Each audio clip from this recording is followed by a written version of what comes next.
Today, together, let us touch on, first of all, the importance of living a wholesome, healthy life. That is a life in accord with this practice, in accord with the Dharma, the living truth. Not just some practice that we do on our cushion for a while and then we get up and do things and, let's say, no longer live in accord with that truth. It may take some time, but naturally, the practice on the cushion and the rest of our life comes to be in accord quite naturally. You might say they're not exactly one, but they're not two either. Doing this, the faith, the trust, confidence in our practice grows, and naturally it starts to manifest, so to speak, out in the world, in the daily activities. In the beginning, it can be a bit difficult, but in time, if you are practicing correctly, our daily life and our practice reinforce each other.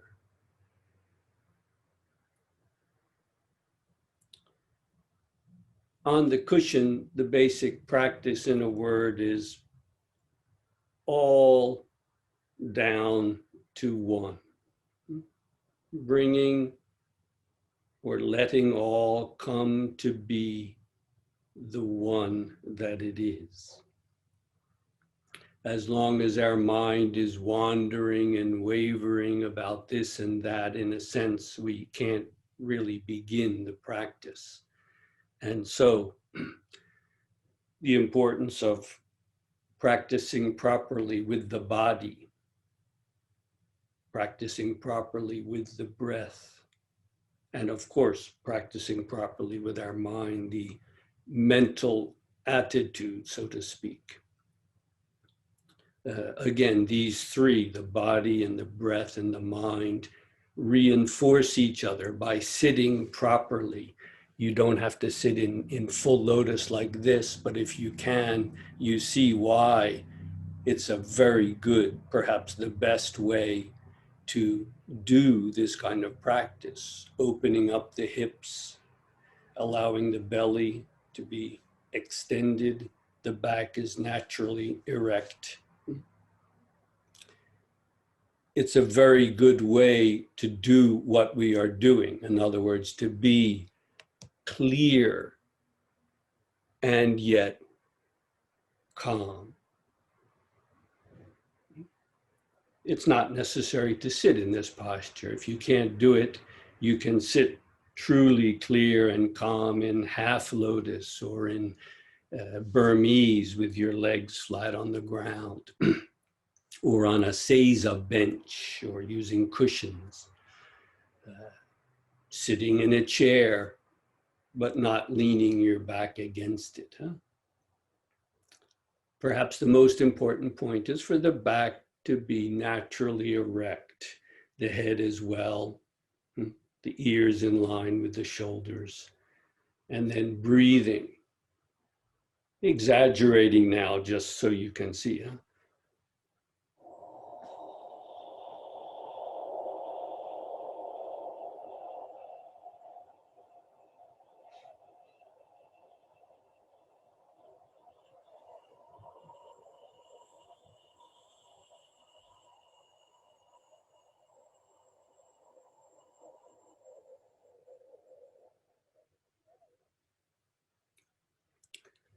Giving all to the out breath, not forcing it, but just giving the energy that you have with each out breath and then breathing in again. It's natural and as simple as that.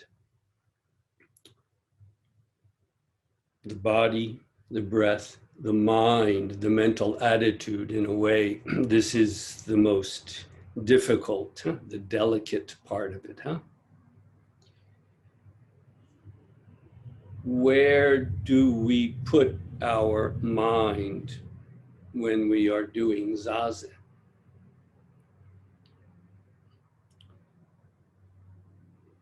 The point is to bring all into one. So the concentration must be a way that does that. It can't be simply a matter of concentrating on one thing, counting my breath, then concentrating on something else, a koan or something like that. In the beginning, of course, this can be helpful as a process to bring our mind, to focus our mind. But the concentration comes to be one. We all know this whenever we are doing something we really love. Huh? We are totally there with it. It's totally unified experience. Zazen is doing that, but without turning it into something, a musical performance that we may really thoroughly enjoy hearing or performing.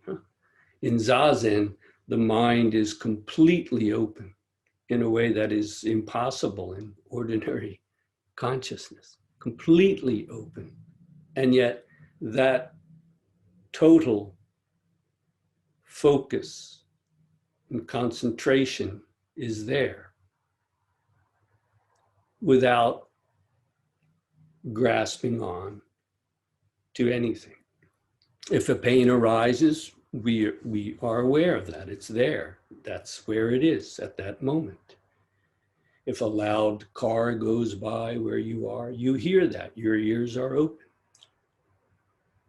But we don't do anything. The mind doesn't react in any way to that. It's fully there, fully there. And that is found to be enough, more than enough.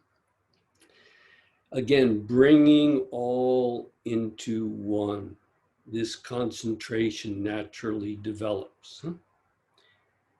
It's all one, and yet nothing is excluded, nothing is left out. And of course, when we need to focus on something in particular, the phone rings. Yes, of course, we get up and do what needs to be done. That concentration does that. You see how the breath itself can be helpful in unifying, in bringing all into one, quite naturally. Not thinking about it, but the breath itself. You see how the body, the posture itself is helping us to do that. You see how the mental attitude of allowing the mind to bring all of that energy into one. It's often spoken of as being below the navel in the hara or the tanden, the physical center of the body. But in the beginning, to get out of your head, going into the center of your body is a very natural and good process. You shouldn't get stuck there either, but it's very good to be totally settled physically in the body. And when you sit, you will see from your experience what this is. Then naturally, that concentration grows more and more. You see what a koan is for. It's not absolutely necessary, but a koan is a way of bringing all of it into one. For example, what is this? Or who is this? Not just some kind of mental conundrum or puzzle that you're trying to figure out. It's something that the entire body, breath, and mind, it's almost like being locked into it in a very good way. It comes to encompass everything. Who what? What is lacking? What remains? There are many, many ways to hone it and get it really clear for yourself. It's not good to change from one to another. Once you find the one that really works for you, speaks right into the depths of your being, it brings all of the concentration naturally to bear. Well, this is a helpful koan. Again, it's not necessary. The sitting itself will do. The breath itself will do. But if there is something, when you are really settled in the practice and all is coming naturally to be one, if a question does arise from out of the depths of your being, not something, oh yeah, I read about this or I heard about this. No, it comes naturally from out of the depths of your being. It's almost as if the great faith or trust or confidence that is growing allows you to practice more and more naturally, more and more in accord with the rest of your life. And yet, right in the midst of that great faith and trust and confidence is something lacking? Or what remains? What remains? You see how this can naturally come out. Again, it's almost the other side of the confidence. Yes, no doubt. And yet, does some doubt remain? You don't have to create it. You don't have to think it up. If it's there, that shows you the way you need to go, to complete, to bring that concentration to its culmination, so to speak. It must reach its culmination, otherwise you know very well from your own experience what happens. It comes together and you have a bit of a glimpse, and that seems to last for a while, but then you get confused again. Maybe you think you're enlightened and then you practice really hard, but it's just a symptom of the dis-ease itself. It will never end that way. So to gather all into one naturally. Until what? Until it becomes clear that the one that you have gathered together is always already here. You haven't done a thing, in a sense. As a process, yes, you have, and you need to bring your mind back when it wavers again and again, to bring that focus back, to stop escaping from this. In a sense, that's the beginning of the practice, to stop escaping from what? From this. When it's matured, it's clear beyond a shadow of a doubt. This concentration is not something that we are concocting, creating, developing, even perfecting. On the way, it appears that way, yes, but when it reaches its maturity, it's this. It's this. It's not a state. It's this. It's the mind escaping from this. That's what comes and goes. This concentration doesn't come and go. You must realize this for yourself. Otherwise, you're just a cat chasing its tail.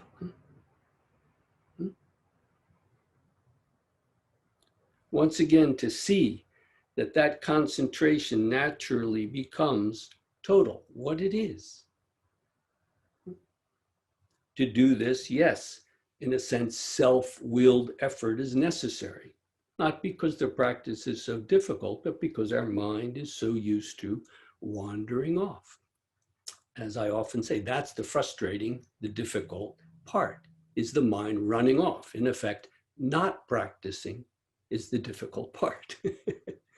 When you practice, there's nothing simpler than this. It's not even one. How can this, being in accord with this the universe smiling at itself. How can that be difficult? It cannot.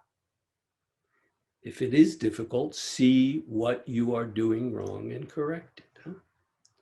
Once again, the process of bringing all together, yes, this takes effort, this takes patience, this takes humility. Yes, please give yourself to it thoroughly. Huh?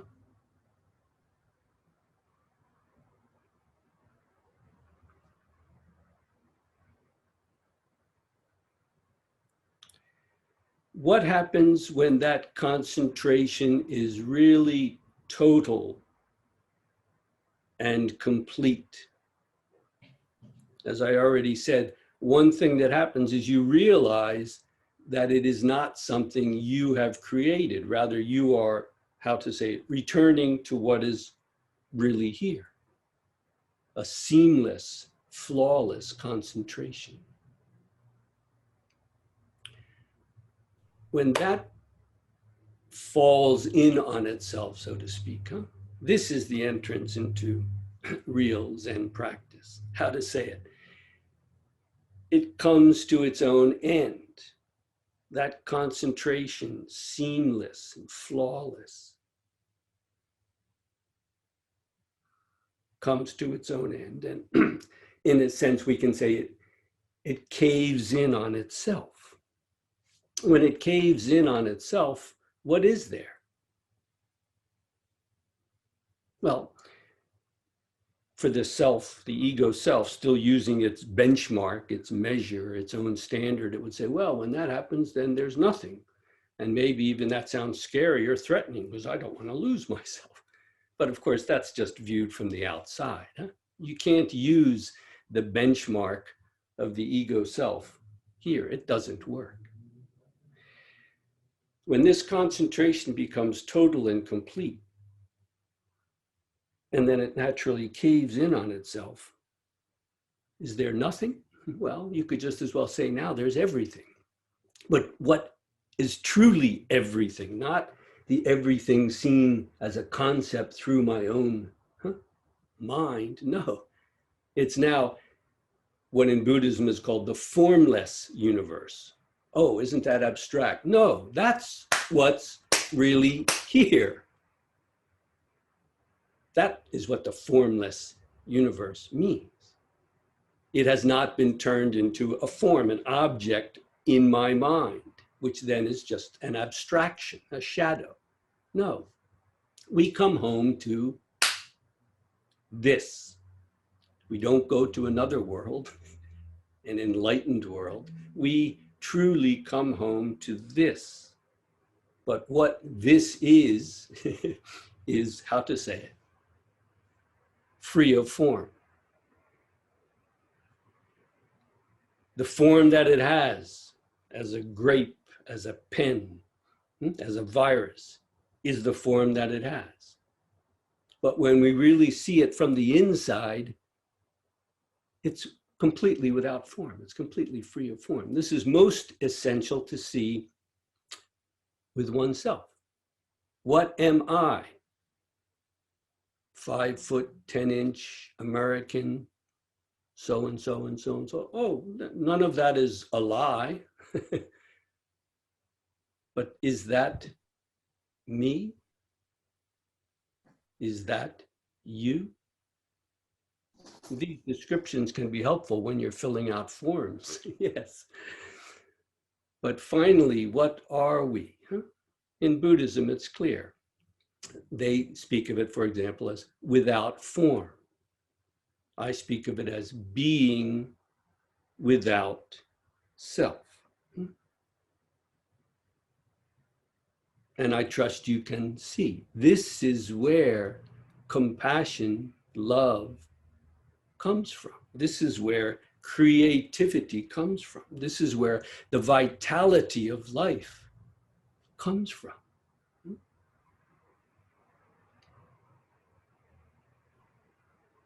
Please, when you get to that entrance gate, do not stop.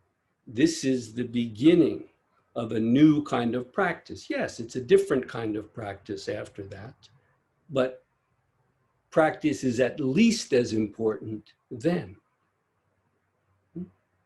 It's a shame to see people have some experience, but then go off, as we say, half-cocked when they've just entered the gate.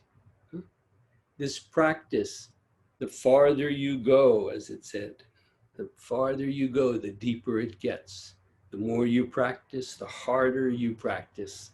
That hard is in a different sense now. It's not the self banging up against itself, but the harder you practice, the more you realize, the harder you will practice. Well, this is love at work. This is compassion.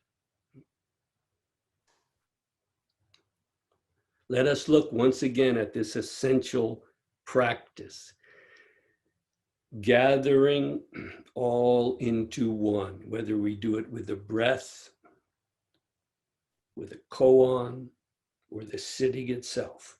But all comes to be the one that it is. When that disappears, when that dissolves, we see what? A new world? Well, we see what has always already been here, but we couldn't really see it. We saw it through a glass darkly, as they say, through a lens darkly. Now, the split that the self is, the split that the self creates and is, me and you, life and death, good and bad, that splits, so to speak. When I was young, we used to speak of splitting. Let's split when you want to just immediately leave without thinking from someplace. This place is a drag, not interesting. Let's split.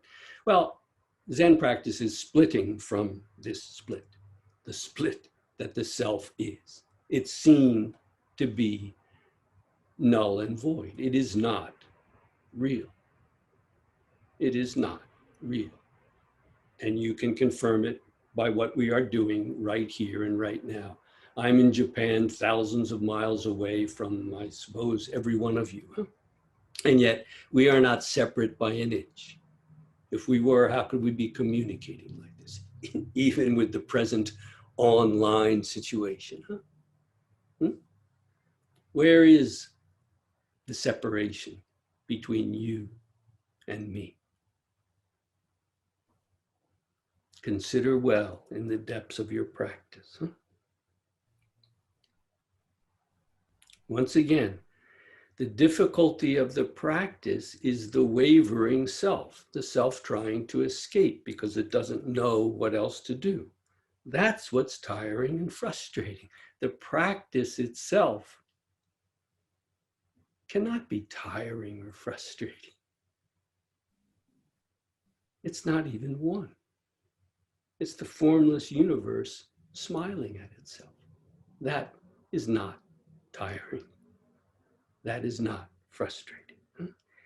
If it is, see what you're doing wrong. This is where proper guidance can be really helpful. The work must be done by each and every one of us, but proper guidance from someone who has actually been through it can be really helpful here.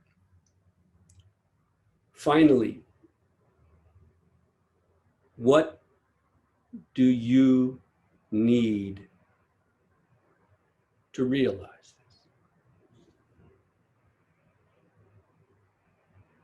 this? A koan? Not necessarily. Sitting properly? That certainly helps. Breathing properly? I would definitely pay some attention to that. Bringing all into one? Yes, yes, yes. But finally, all you really need is to be sincere in the practice, patient in the practice, and humble in the practice. And I assure you, things become clear. Things become clear. Be patient, not lazy, but patient. That split itself is seen to be null and void. And with that, the universe is experienced, well, as what it is. And you can also say it's new from the ground up. And yet, It's simply what is here, really here, without distinction, without being separate from the other. Oh, you're connected with the other, but you are separate too. It's inevitable for the ego self to be engaged in, but still separate from the world, and to be separate even from what you really are. We all know this. Zen practice is simply a way of letting it come to its own end.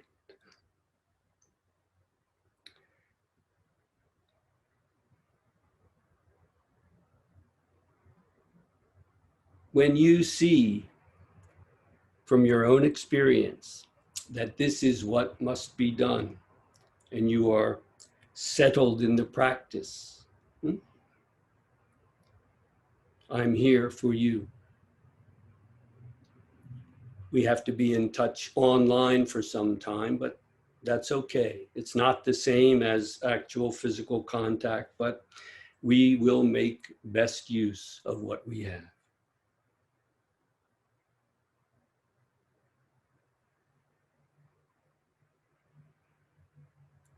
The practice is really simple.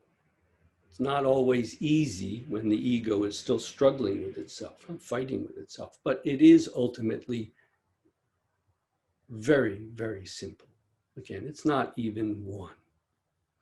When the mind lets go of its own self-delusion, its own clinging, trying to find satisfaction in grasping something, although in a way it already knows it doesn't work. It's done it 1,000, 10,000 times. But the point, of course, is the ego self doesn't know how to stop. It doesn't know how to stop because that's what it is. It is that split. So, the marvelous practice of zazen. You see, zazen is not doing a thing with the ego self. It's in a very good way disengaging from the whole delusion. The way we have our body, the way we have our hands, the way we have our eyes, half closed, just looking down naturally in front of us. Everything about the physical, physical posture, the mental attitude, and the breath itself is helping us to realize this, to be what we truly are. It's elegantly simple. It's elegantly simple. If there is a difficulty, a hindrance, an obstruction, respect it. See what it is. Is it merely a delusion you can let go? Or does something need to be seen through? And then move on, move on. See what you are doing wrong and correct it. Keep your heart and your eye open. When you give yourself fully to this practice, it shows you the way you must go.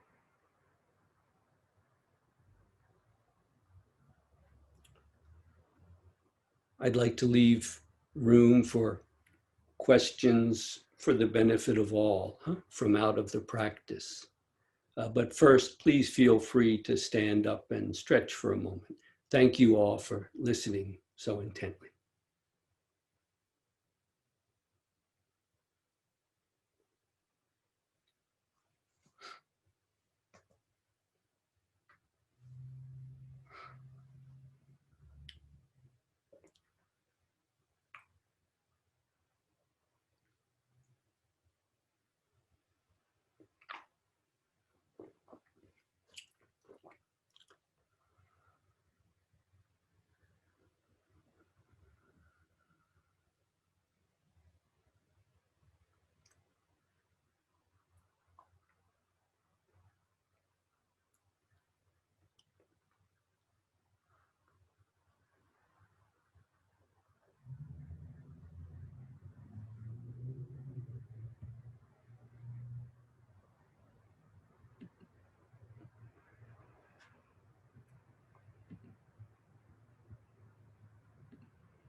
Somebody has a question, please raise their hand.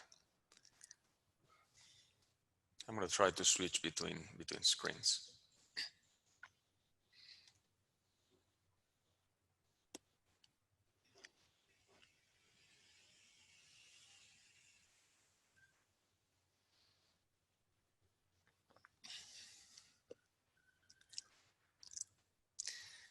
Well, I have a question, Jeff.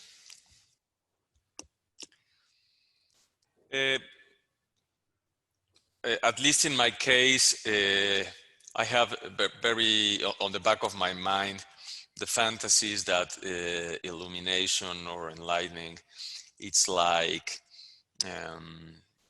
you're not gonna have psychological problems, you're not gonna suffer, never, you know. Once I listened to a talk with my former teacher, and he said, well, Zen Buddhist teachers do suffer. I remember that. So I believe it's a fantasy, you know, what happens? The psychological body gets totally balanced. I think that's not possible, but can be a misunderstanding with that. It's a good point. I myself struggled for years with this. I was desperate when I went to Japan. It's almost 40 years now. I wasn't interested in those, what I thought of as petty psychological issues. I was going for the big shebang. You know, I was just going to have this enlightenment, this awakening, because then obviously all that other stuff would either be resolved or it would be seen to be empty somehow anyway. You know, they're not real the way this enlightenment thing is real. So forget that stuff and just go for the big bonanza, you know? Well, after years of practicing and struggling and banging up against myself, I realized that this complete commitment to awakening, in a sense, is necessary, but it cannot come at the cost of those other issues. You yourself turned me on some years ago to that book. What was it called? Spiritual bypass? Right, spiritual bypass. There's bypassing or bypass. There's actually a term for it where you are avoiding, perhaps it should be called psychological bypass. You're bypassing all of those psychological issues and simply going for some kind of envisioned, imagined enlightenment. And in my case, for sure, I assumed that, as you suggest, right, that will solve all those other problems, or they will be seen to be unreal anyway. This is a very dangerous, in a sense, it's almost a kind of perhaps narcissism under the guise, under the pretending to be spiritual practice. It's not really spiritual practice. You are using the spiritual practice to escape, to avoid something. That is not what it is for. That is not what it is for. Don't misunderstand. I'm not saying we should be sitting here and picking apart all of our psychological issues either. There is a time and a place for this. This is important. And not dealing with those psychological issues, it's fairly common that a person cannot give all of themselves to the spiritual path. Something is in the way. They need to work through that first. On the other hand, there are people who will endlessly go into their psychological issues when you really see it clearly. It's because they're afraid of really dealing with the spiritual one. So their life, their self becomes an endless array almost an endless display of these psychological issues and then endlessly working on them and perfecting them. So please be aware, it can work both ways. An obsession with the psychological issues can actually be an escape from the spiritual path. But the real point, and I really appreciate your bringing this up, Leon, I'm sure this is hitting buttons for many people. The point is, if you're doing the practice properly, those issues can be resolved, and there's not really a contradiction between them. Do you know what I mean? Dealing with the psychological issues, yes, in a way that, takes them to their root. Then they are not in contradiction to the spiritual path itself. But it does take insight here. I am not a psychologist, so I try not to deal with that when people come to me. There's a time where I will say, well, maybe you should go see a professional therapist about that. That's not my area. So in a way, a distinction needs to be made between the psychological and the spiritual. But practicing properly, they come to be resolved.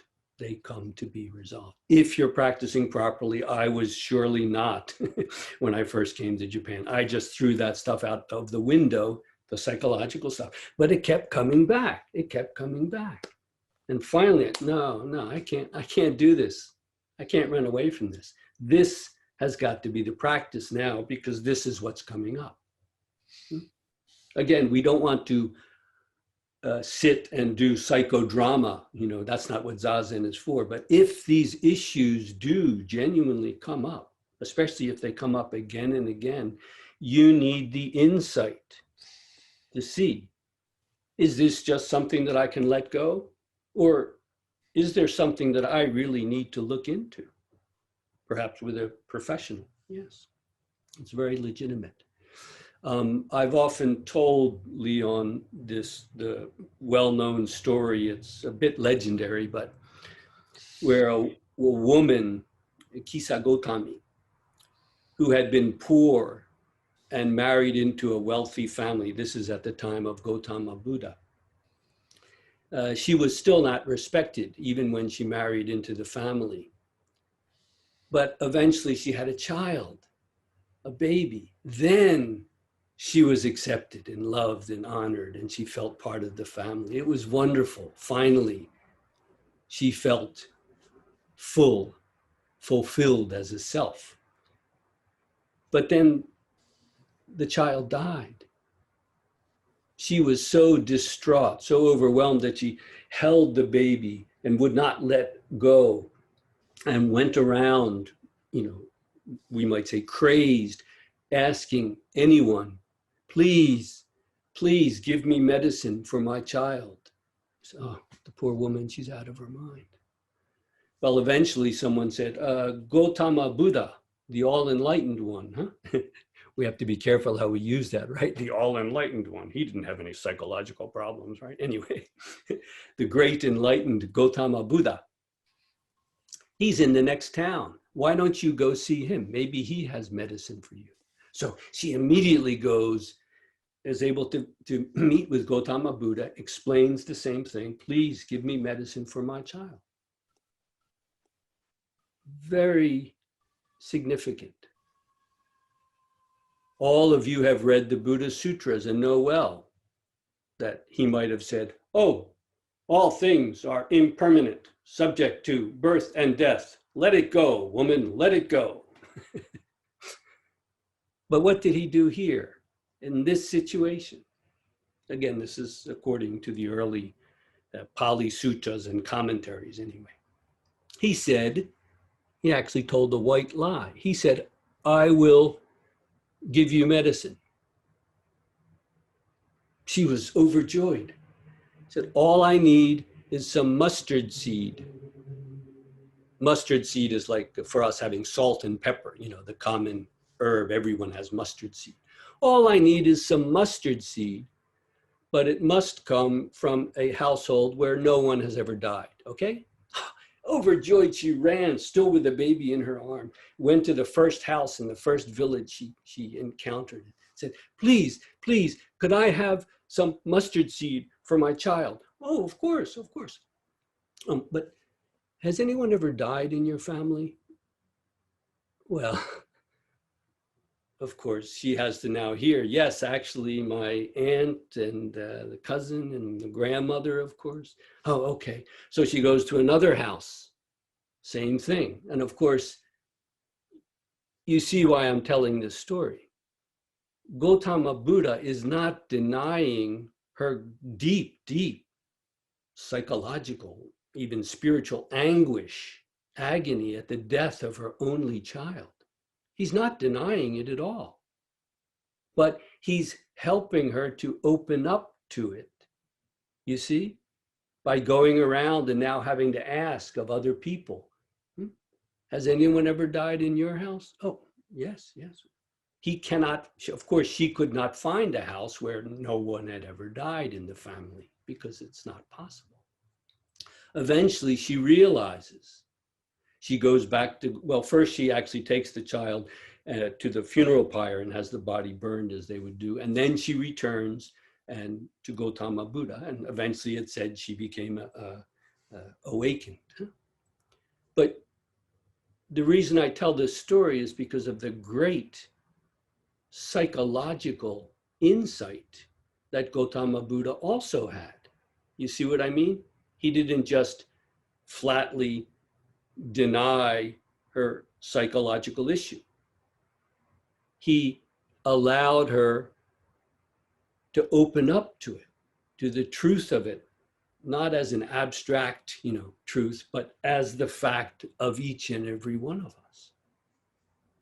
This story is a great inspiration, I think, Leon, to warn us about the dangers of ignoring those psychological issues. If we get awakened, yes, there's a fundamental sense in which we can say the self-delusion is undone. The self-delusion is undone. But that doesn't mean psychologically we become perfect beings. We all have, our past karma, so to speak, issues, perhaps great problems we had to deal with, stigma and other things. Abuse, perhaps, that stuff may still be there and need to be dealt with. Yes, yes. Does that help, Leon, and anyone else? If you would like to chime in, Andrea, I believe the person who is now here through your introduction is a specialist in this area. If he has anything to say, please feel free.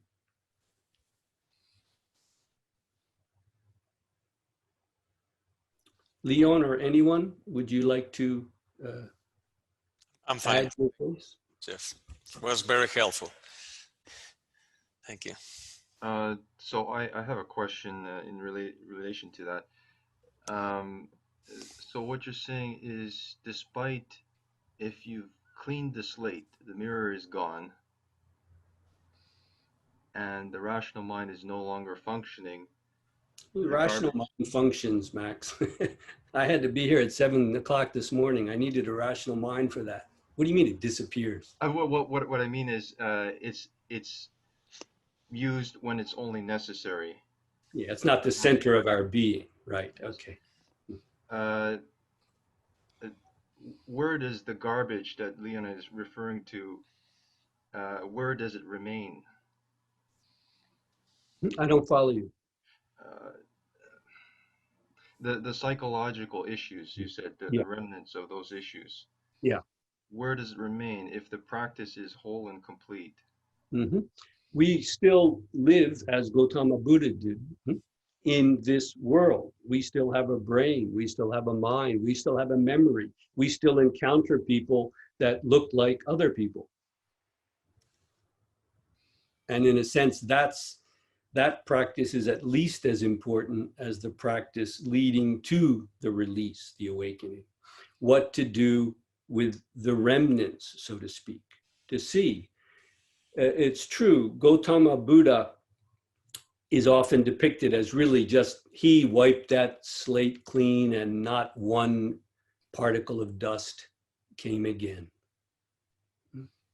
And perhaps this is an exaggeration that naturally developed as the founder of a religion, or perhaps his awakening was that penetrating. I don't know, but the people I do know who have had a genuine awakening, they still have issues to deal with, but in a sense, they have the real place to deal with it. If they remain, and how can they not, sincere and patient and humble, those blind spots that remain, those patterns that still may arise, this becomes grist for the mill. This is our teacher after awakening.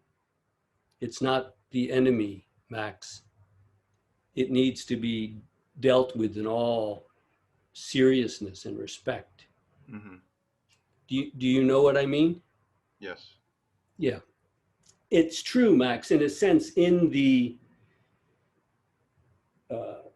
complete sunlight of the awakening, at that moment, or an hour, or a day, or a week, or months it may last,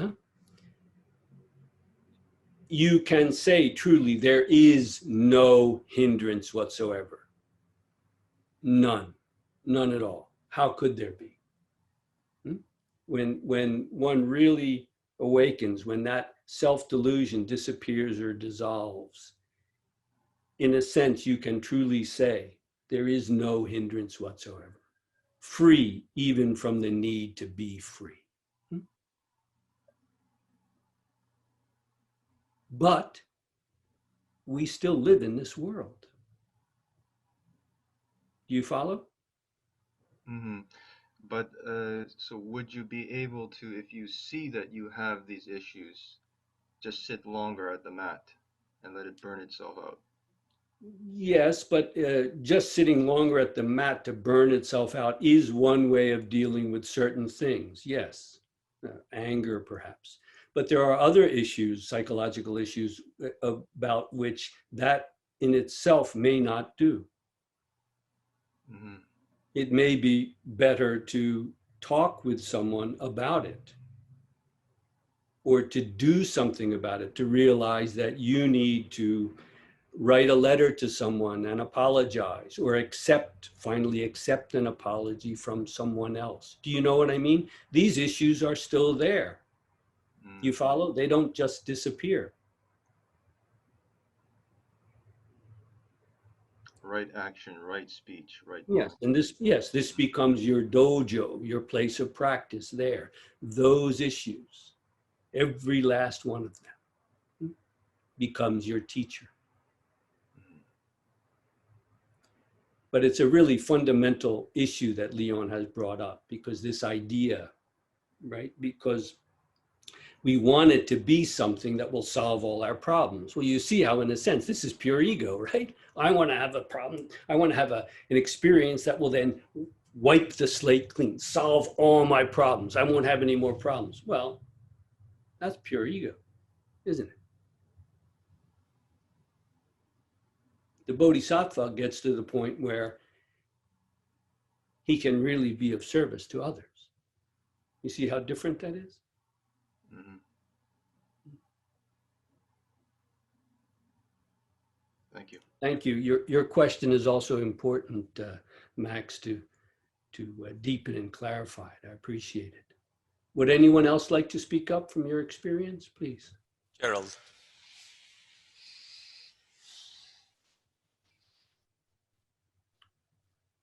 Your mic, Gerald. It's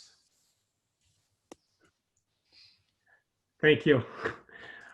I really liked reading the suttas because they show the Buddha being kind of a querulous old man, testy, sometimes makes sarcastic jokes. The picture that comes out is very, very human, after the Enlightenment. And this was good until I came to the Kisagotami story originally. When I first read it, I thought it was very, very cruel. And then many years later, I suffered. And that story brought me a great deal of comfort. So if you think the story is cruel now, wait.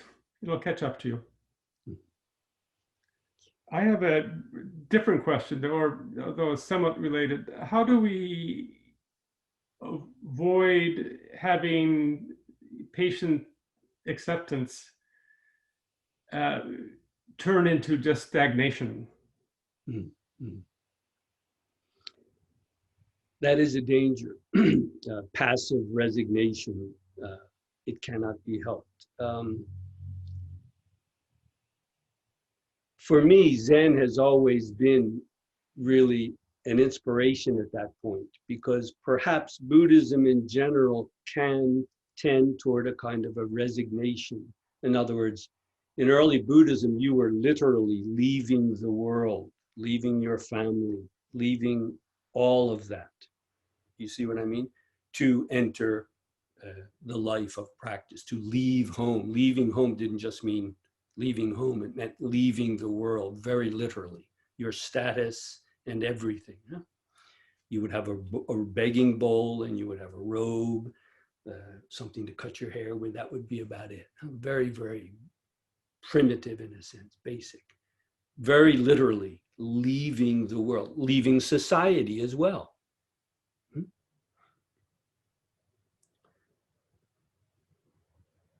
Perhaps that purity is part of what made Mahayana Buddhism develop. I don't know. It's a very complex story. But to go from there and see what needs to be done. Huh? Do you know what I mean, Gerald? No. It is not merely passive resignation, and that's where Zen is so good. You know there's this dynamic, right? There's this activity. I mean, in its most grotesque, they strike people even. They hit, right? Well, what are they doing? They're not just sitting there and saying, can't be helped. The world is corrupt, it's fallen. All we can do is get awakened for ourselves. This is a very unfair way of seeing early Buddhism, but Mahayana Buddhism did sometimes view, you know well, Gerald, the earlier forms of Buddhism as that way, just concerned with the awakening, the release of the individual. And that was seen as not enough, not sufficient. Huh?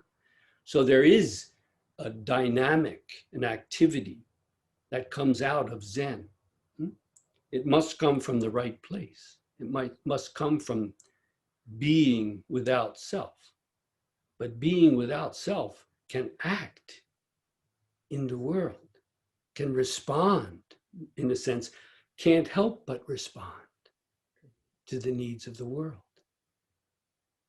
This is a very simplistic answer, I admit, Gerald, but does it help point you in the right direction? I'm a very simple man, thank you.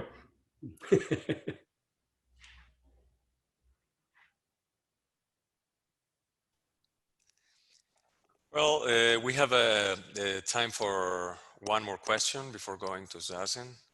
Anybody else?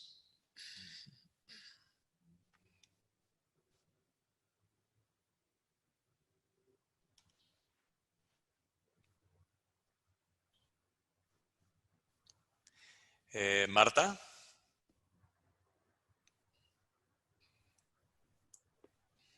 Good night, Jeff. You always remind us about the posture. But I have the feeling I am not becoming better with my body. I have the feeling it's worse. I get tired. I'm doing zazen in a chair. It is really hard. So I'm trying, really. and your question, what I am doing bad, what is incorrect, I would like to hear you. Before you were sitting on the ground, correct, Martha? Yeah. So recently you've began sitting on a chair. Yeah, December from now. And my Zen intuition tells me that you are growing older. Is that correct? It's not your intuition. it's, it's really true. Respect your body and listen to it. Don't be a slave to it, but listen to it. There may come a time when you need to go to a chair, when you need to stop sitting on the floor. Everyone has a different body. Listen to it and respect it. The practice is not a certain posture. So I wonder, Martha, if maybe it's just partly just a matter of getting used to a very different kind of sitting on a chair. So give it some time. If you need to sit in a chair, make sure you're doing it right, and then give it some time. I often hear from people, it takes a while to get used to it. It's very different from sitting on the floor on a cushion. So be patient. And it's clear, Martha, your practice is becoming more and more refined, despite what you have just said.